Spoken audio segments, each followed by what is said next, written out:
We have the wonderful Ainsley Moore, Deputy Director of International at the University of Auckland. Thank you for joining me. Thank you, Rosie. I'm delighted to be here. The first thing I would love for you to share with everyone is what have been your thoughts and experiences on how the New Zealand and the Australian markets are different and kind of the approach in recruitment and marketing in the international space? One of the challenges we have in New Zealand is the perception amongst some, not all, but a significant portion of our partners, our students, their parents, they think that New Zealand is part of Australia. So when Australia does something, whether it's positive, negative, indifferent, that perception of change flows through to New Zealand. So we have to work really hard to help them to understand that there is a distinct culture, a distinct place, a distinct set of policies and drivers and reasons you should choose New Zealand over Australia. So destination branding is a huge challenge for us because we have an incredible offer. Like 8 universities, all of them in the top 1% of the world, one university very, very good. Quality of life, a bicultural experience that is distinct to anywhere in the world, where Māori are actively involved in decision making, where their presence on campus is felt and real. The kind of environmental landscape where you feel part of the environment, it is a genuinely compelling offer that not enough people know about. Yeah. It's frustrating. And what are some of the things that you've been doing or your team's been doing to help work alongside kind of Destination New Zealand from a university standpoint? So the University of Auckland is one of the 8.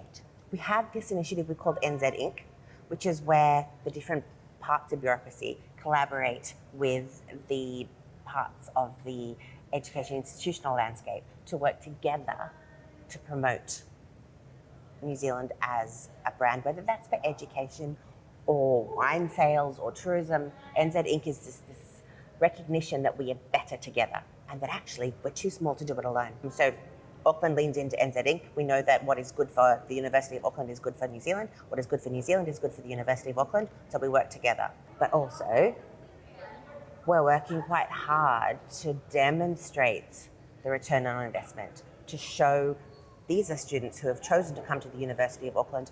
Look at what they've achieved. Look at how amazing their futures are based on the decision they made. You too could have this potential future. Yeah. I think student testimonials have always been really important, but more and more and more we're seeing kind of that being a really good way of kind of generating engagement and content. One thing that I've seen is a lot of students, like the day in the life content used to be really, really popular. Yeah. I'm seeing it move now where students want to hear other students telling them something really specific. You know, like what does the accommodation at the University of Auckland look like? Or who is the teacher of the Laws 101 subject? Like it's more of that stuff. Are you seeing that? Yes, we are. Yeah. We genuinely are. And thinking about how we provide that information from a student source so it's trusted, because we know students trust students more than they trust universities. They want to hear from somebody like me or somebody who I want to be like. So the aspirational student version. So yes, we use things like the Ambassador platform to be able to provide that up-to-date instant information. But also, when we're thinking about how we run our virtual recruitment events, there's students embedded in there to help answer those little questions. We actively contribute to things like Reddit channels. Like Reddit channels are still a thing. Who knew? And that's where you get the weird specifics. We've been talking a lot more with our clients about Reddit as a channel and kind of that vetting outside of kind of the university information. I love that. This is a leading question because we've already talked about this, but can you tell me a little bit about how the University of Auckland's embracing AI? Yeah, we have talked about this and it is exciting. It is, so it's worth listening to. So one of my challenges is more applications to study at the University of Auckland than I necessarily have time to process in a time frame that students would welcome, appreciate, expect. So in my office, we're thinking about, so how do we decide which applications get processed first? Partly you can do things like, okay, if it comes from an agent, comes from a market I'm interested in, we're going to prioritize that.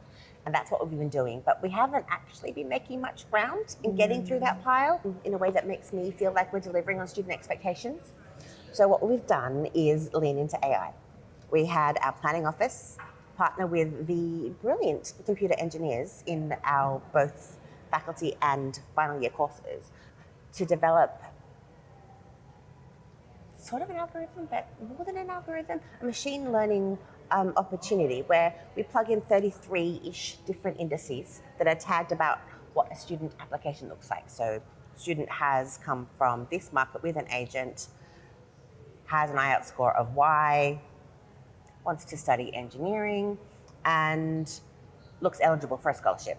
Those indices come together and you get a score that matches you against a certain kind of profile. And we know from our past applications that students who have that kind of profile are more likely to agree to come to the University of Auckland. So they will move from application to enrolment. So now we're prioritising those applications first. The interesting thing is the machine learns. So we know that if we process those applications first, does it increase the likelihood of enrolment, or are they coming anyway? Should I be looking at the second tier of students who might be coming, and if we process them quickly, is there a greater impact on our application to enrolment span? Yes, it's exciting. I love that people are thinking this way and that we have the skills to do this. It's really innovative. It's fun, and I'm proud of them. Yeah. Amazing. My last question for you is, how do you think universities need to be approaching sustainability and environmentalism? When I'm not the Deputy Director for the University of Auckland, I'm the Global Chair of the CANI Board. CANI is the Climate Action Network for International Education. And the reason for the existence of this network is that we know our students care about sustainability. A recent QS survey of 43,000 students who are intending to study in either Australia or New Zealand. Of those, 43% indicated that they were looking at a university's green credentials before they were deciding where to go. It matters to them, but we can't expect them to do all of the work. So when we think about the considerable carbon cost of international education, I do it from a lens that is the student first. I am a passionate advocate for international education. I genuinely think it changes lives. I do not in any way want to diminish or limit the opportunities for students to have an education at Auckland. We do fabulous things. More people should have that chance to come and study here. But there's a carbon cost to what we do. So I want our officers, the people who work in international education, to be thinking about the carbon impact of the work that they do.